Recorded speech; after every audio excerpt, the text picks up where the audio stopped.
The next thing we will talk about are accommodations and modifications.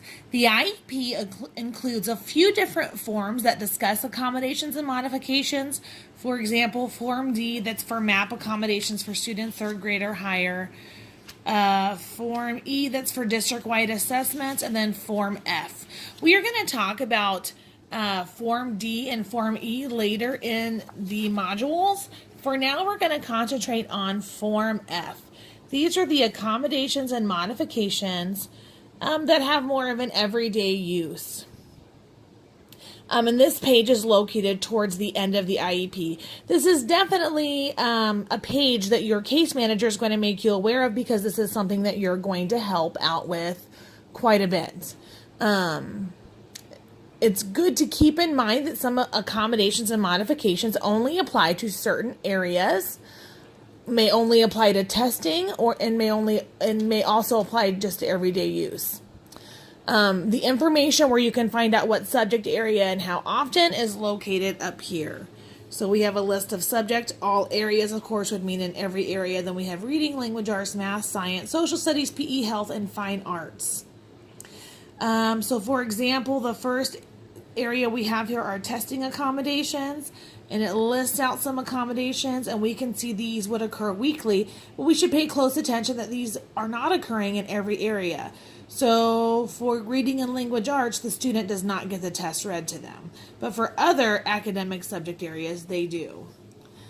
The next thing to look at would be environment. So in every environment, the student would get preferential seating to help reduce distractions. And adjustments for speech intelligibility and fluency in every area. And then we have accommodations and modifications for assignments, reinforcement, and pacing. So we have lower difficulty level and shortened assignments. So the teacher, whether it be your case manager or the classroom teacher, would make sure that what the student is doing is on their level, but they may also ask you to help shorten the assignment. So maybe the assignment they have has 10 problems, and they may say just, help them do 5 of them or 3 of them.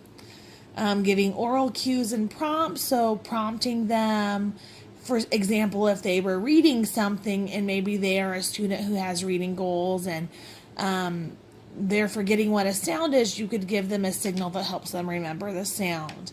Getting extra time for completion up to a day if making adequate progress. So if the student is working in the classroom on one of these subject areas that says they receive this in, for example, reading, and they don't get finished with their assignment, they can have extra time to work on that. A classroom teacher may ask you to work with that student maybe in the back of the room so they can have extra time to complete the assignment. Or they may give them another time later in the day to work on it.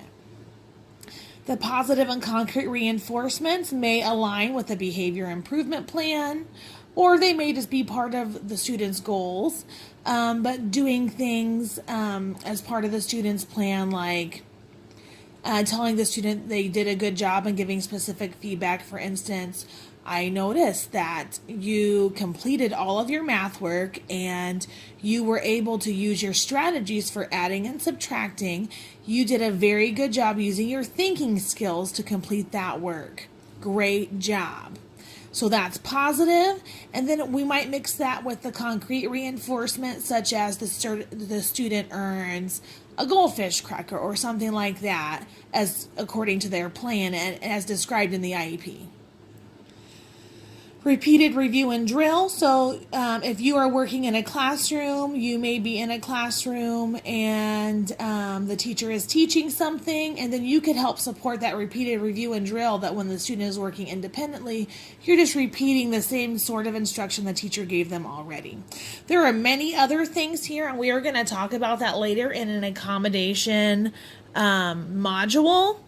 But this is definitely a page you want to keep in your para binder to keep track of, because this is where you're going to offer a lot of the support, especially when it comes to testing accommodations.